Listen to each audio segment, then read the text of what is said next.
Good afternoon student.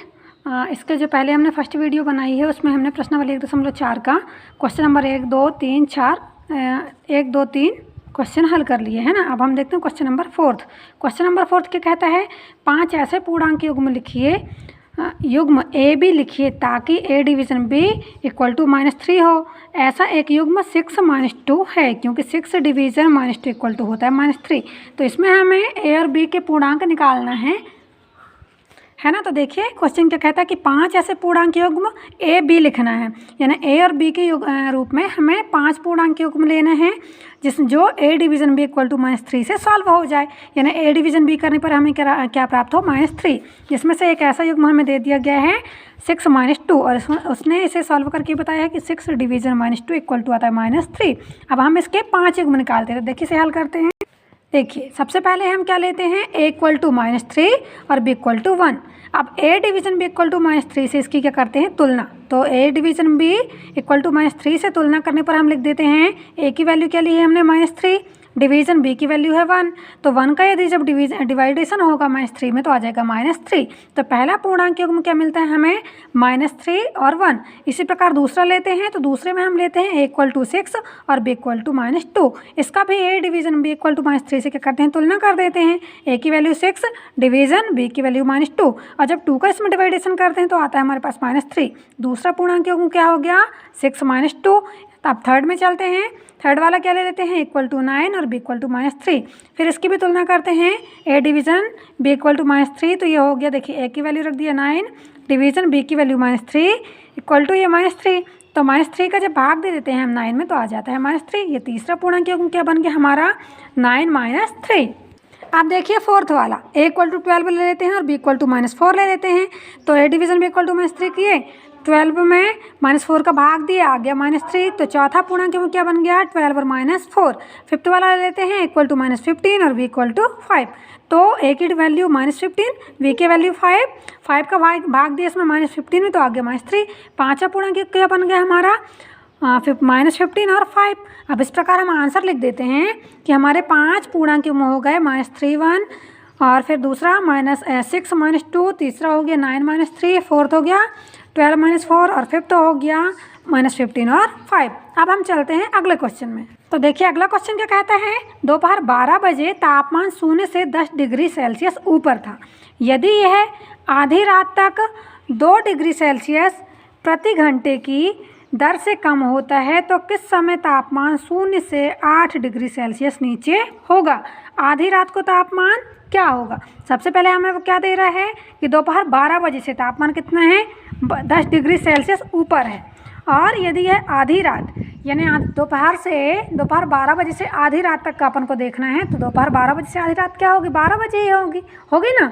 तो उसमें बता रहे हैं कि ये प्रत्येक घंटे 2 डिग्री सेल्सियस की दर से घट रहा है, यानी 1 घंटे में ये 2 डिग्री सेल्सियस घट जाता है। तब हम निकालेंगे पहले कितना, आधी रात तक का तापमान। फिर उसके बाद क्या निकालना पड़ेगा हमें, किस समय, तो फिर समय निकालना पड़ेगा कि किस समय 0 से 8 डिग्री सेल्सियस हो रहा है और आधी रात को जो तापमान होगा उस टाइम पे कितना बजा होगा और ये कितने घंटे लेगा, है ना। तो देखिए इसे हम हल करते हैं।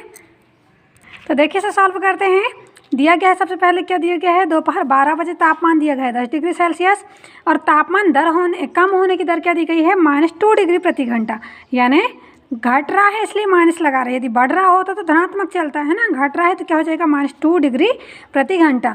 फिर दोपहर 12 बजे से आधी रात का समय निकालते हैं। तो दोपहर 12 बजे से आधी रात का जो समय होता है वो क्या हो जाएगा, 12 बजे ही होगा 12 घंटे होंगे तो कितना बजेगा, वो 12 ही बजेगा। तो 12 घंटे में तापमान 12 घंटे, सॉरी यहाँ देखिए पहले दोपहर 12 बजे से आधी रात का समय क्या हो जाएगा, 12 घंटे। तो पहले हम क्या निकाल लेते हैं, 12 घंटे में जो तापमान में परिवर्तन होता है। तो 12 घंटे में तापमान में परिवर्तन क्या करेंगे, 12 क्रॉस -2 डिग्री सेल्सियस, यहाँ गुणा हो जाएगा तो निकल आ जाएगा -24 डिग्री सेल्सियस। ये क्या निकल आया, 12 घंटे में जो तापमान में परिवर्तन हुआ। तब देखिए तब हम क्या निकालते हैं, आधी रात का जो तापमान होता है वो कितना हो गया, तो पहले था दोपहर से 10 डिग्री सेल्सियस, आधी रात को और 12 घंटे में कितना बढ़ गया, -24 डिग्री सेल्सियस। इन दोनों को जब जोड़ते हैं तो क्या करते हैं, plus 10 degree Celsius plus -24 degree Celsius, ये प्लस माइनस से माइनस हो जाता है। तो यहाँ जाता है 10 डिग्री सेल्सियस 24 डिग्री सेल्सियस। जब -24 डिग्री से 10 डिग्री सेल्सियस घटता है तो आ जाता है 14 डिग्री सेल्सियस, -14 डिग्री सेल्सियस। तो एक आंसर हमारे क्या बनता है कि आधी रात को तापमान था -14 डिग्री सेल्सियस। अब हमें निकालना है तापमान 0 से 8 डिग्री सेल्सियस नीचे जाने में कितना समय लेता है। तो हम क्या निकाल देंगे, दोपहर का तापमान 10 डिग्री सेल्सियस और 8 डिग्री सेल्सियस के मध्य तापमान का अंतर, इन दोनों का क्या निकालेंगे, अंतर बटे 1 घंटे में तापमान में अंतर। तो ये देखिए दोपहर का तापमान था 10 डिग्री सेल्सियस माइनस ये क्या है 8 डिग्री सेल्सियस, में क्या अंतर निकाल दिया, ये माइनस माइनस क्या हो गया प्लस, तो यहाँ आ गया 18 डिग्री सेल्सियस बटे 2। ये देखो 2 क्या है, जो 1 घंटे में तापमान में कमी हो रही है। तो ये हो जाएगा, यहाँ काट देंगे इसको, आ जाएगा अपना 18 बटे 2, और 18 से जब ये 2 से 18 कटेगा तो आ जाएगा अपने पास 9, तो यहाँ हो जाएगा 9 घंटे। अब इसके बाद हम देखते हैं क्या लिखेंगे इसमें, अतः 18 डिग्री सेल्सियस तापमान में अंतर दोपहर 12 बजे से 9 घंटे में होगा। अब दोपहर 12 बजे से 9 घंटे में कितना बजेगा, अब हमें वो निकालना है। तो देखिए वो निकाल देते हैं कि दोपहर 12 बजे से 9 घंटे में यानी 9 बजे गए, है ना। 12 के बाद देखिए ना 1 2 3 4 5 6 7 8 9 घंटे में 9 ही बज रहा है। तब इसका आंसर बनेगा 9 बजे रात्रि को तापमान 8 डिग्री से नीचे होगा। अब देखते हैं हम अगला क्वेश्चन, क्या कहता है क्वेश्चन, एक कक्षा टेस्ट में प्रत्येक सही उत्तर के लिए +3 अंक दिए जाते हैं और प्रत्येक गलत उत्तर के लिए -2 अंक दिए जाते हैं, और किसी प्रश्न को हल करने का प्रयत्न नहीं करने पर कोई अंक नहीं दिया जाता है। क्वेश्चन क्या कह रहा है कि यदि हम सही करते हैं एक क्वेश्चन तो उसमें 3 अंक मिलते हैं, यदि गलत करते हैं तो उसमें -2 अंक मिलते हैं, यानी -2 अंक उससे घट जाते हैं, और यदि कुछ नहीं करते हैं, एक भी क्वेश्चन सॉल्व नहीं करते हैं तो हमें कोई अंक नहीं मिलता है। तब इसमें 2 कंडीशन देता है। सबसे पहले राधिका का बताता है कि राधिका ने 20 अंक प्राप्त किए, यदि उसके 12 उत्तर सही पाए जाते हैं तो उसने कितने प्रश्नों का उत्तर गलत दिया। और फिर दूसरा है मोहिनी टेस्ट में -5 अंक प्राप्त करती है, जबकि उसके 7 उत्तर सही पाए जाते हैं तो उसने कितने प्रश्नों का उत्तर गलत दिया। सबसे पहले हम कंडीशन 1 लेके चलते हैं राधिका वाली। तो देखिए क्या कहता है, क्वेश्चन क्या बोलता है, सबसे पहले हमें ये जानना चाहिए प्रत्येक सही उत्तर के लिए दिए जाने वाले अंक क्या हैं, +3, और गलत उत्तर के लिए दिए जाने वाले अंक हैं -2। तब राधिका द्वारा प्राप्त किए गए कुल अंक कितने दिए गए हैं 20, तथा उसके द्वारा कितने उत्तर सही किए गए हैं 12। तब हम निकाल लेते हैं कि सही उत्तर के लिए उसने कितने अंक प्राप्त किए। तो हम यहाँ लिख देंगे सही उत्तर के लिए प्राप्त अंक बराबर 12 × 3, ये 12 में 3 का गुणा हो जाएगा तो अपने पास आएगा 36। तब अब ये पता चल रहा है हमें कि यदि उसने 12 उत्तर सही किए तो उसे नंबर मिल गए 36। अब कितने उसको अंक मिल रहे हैं 20, तो अब इसमें से निकालेंगे कि कैसे उसको 20 नंबर मिल रहे हैं। तो गलत उत्तर के लिए प्राप्त अंक बराबर हो जाएगा 20 - 36। अब यहाँ -36 बड़ा है तो यहाँ -36 से 20 जाएगा तो आ जाएगा -16। अब गलत उत्तरों की संख्या निकालना है, तो ये कितने अंक मिल रहे हैं उसको -16, और एक अंक के लिए कितना, एक प्रश्न के लिए कितना मिलता है -2। तो हम 16 में -2 का भाग दे देते हैं। तो ये देखिए -16 डिवीज़न -2 भाग देने पर आता है 8। तो हमें मिल जाता है कि राधिका ने 8 प्रश्नों के उत्तर गलत दिए। अब देखते हैं मोहिनी टेस्ट में -5 अंक प्राप्त करती है, जबकि उसके 7 उत्तर सही पाए जाते हैं, तो उसने कितने प्रश्नों का उत्तर गलत दिया है। तब इसको हल कर देखिए, मोहिनी द्वारा प्राप्त अंक है -5, मोहिनी के द्वारा उत्तर दिए जाते हैं सही कितने 7, तो अपन लिखेंगे मोहिनी के द्वारा 7 उत्तर सही पाए जाते हैं। तब 7 सही उत्तरों के लिए प्राप्त अंक बराबर 7 × 3 = 21।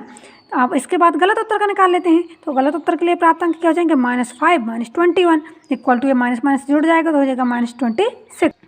अर्थात गलत उत्तरों की संख्या बराबर -26 अपॉन वो डिवीज़न -2। जब हमने 26 में 2 का डिवाइडेशन किया, भाग दिया, तो हमें मिल गया 13। तो मोहिनी ने 13 प्रश्नों के उत्तर गलत दिए। यह हमारे क्वेश्चन सॉल्व होता है। अब आगे देखते हैं अगला क्वेश्चन। अगला क्वेश्चन देखिए क्या कहता है, एक उत्थापक किसी खान कूपक में 6 मीटर प्रति मिनट की दर से नीचे जाता है। यदि नीचे जाना भूमि तल से 10 मीटर ऊपर से शुरू होता है तो -350 मीटर, यानी ये नीचे जा रहा है इसलिए माइनस आ रहा है ना, यदि ऊपर जाता तो प्लस में चलता, तो -350 मीटर पहुंचने में उसे कितना समय लगेगा। देखिए इसे हल, इस क्वेश्चन को हल करने के लिए हम एक छोटा सा डायग्राम बनाते हैं। डायग्राम में वर्तमान स्थिति क्या दी गई है, ये है यहाँ से 10 मीटर और वो भूमि तल से कितना जाता है -350। ये तो भूमि तल है 0 और यहाँ से जाता है 350। ये देखिए अपन ये बना दिए कि भूमि तल से वो इतना चलता है 350 मीटर। ठीक, ये उसकी वर्तमान स्थिति है। कौन सी स्थिति है? वर्तमान स्थिति। ये यहाँ से भूमि तल से।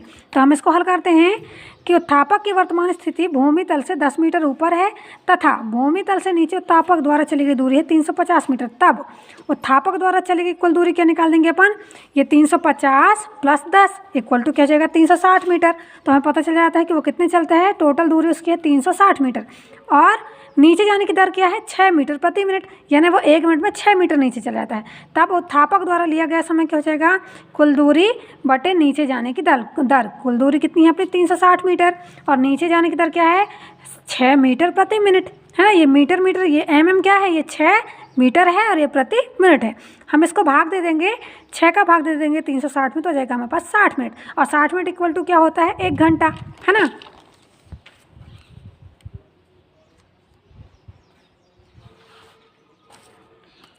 तो ये हो जाएगा उत्थापक के को नीचे पहुंचने में 60 मिनट या 1 घंटा लगेगा। यहाँ हमारी प्रश्नावली समाप्त होती है। अब अगले प्रश्न वीडियो में पढ़ेंगे हम अध्याय 2। Thank you.